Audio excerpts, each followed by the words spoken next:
అందరికీ నమస్కారం. పోయిన భాగంలో మనం లలితా త్రిశతి నామాలలోని 28వ నామం యొక్క అర్థాన్ని తెలుసుకున్నాం.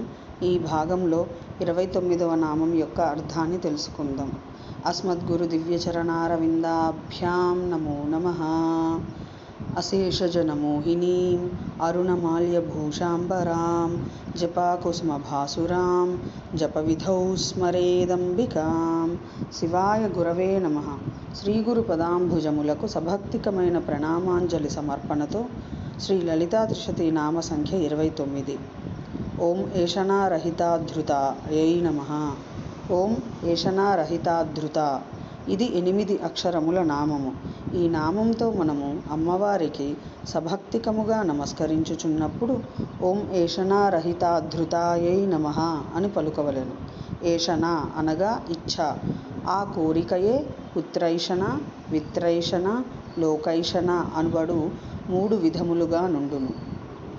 ఇహలోకమునకై పుత్రైషణ అంటే పుత్రుల యందు కోరిక. పితృలోక జయ సాధనమైన వైదిక కర్మానుష్ఠానం కొరకు గృహజీవనముకు విత్రైషణ ధనమునందు కోరిక. ఉపాసన తపస్సు మున్నగునవి చేత దేవలోక జయమునకు సాధనమైన దేనియందు కోరిక లోకైషణ అనబడును.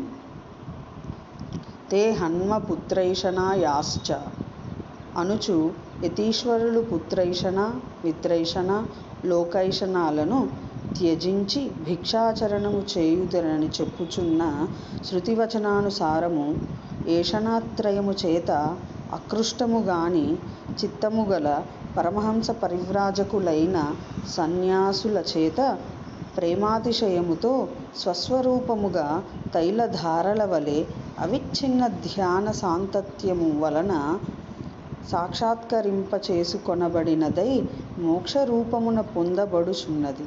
కాన శ్రీ లలితా మహాత్రిపుర సుందరీదేవి ఏషణారహితాధృత అను నామముచే గుణ సంకీర్తనము చేయబడుచున్నది. ఏషణాత్రయమును జయించిన మహనీయులకే జగన్మాత స్వస్వరూపమున అనుభవేద్యురాలు గాని అన్యులకు కాదని ఈ నామము వలన తెలియనగునని భావము. ఏలా సుగంధి చికుర చైనఃకూట వినాశిని ఏకభోగా చైకరసా చైకేశ్వర ప్రదాయిని. ఓం ఐం హ్రీం శ్రీం ఏషణారహితాధృతాయై నమః. శివశక్తి రూపాయ నమః శివాయ. ఓం ఐం హ్రీం శ్రీం శ్రీమాత్రే నమః. సర్వం శ్రీ సద్గురు దివ్యచరణారవిందార్పణ.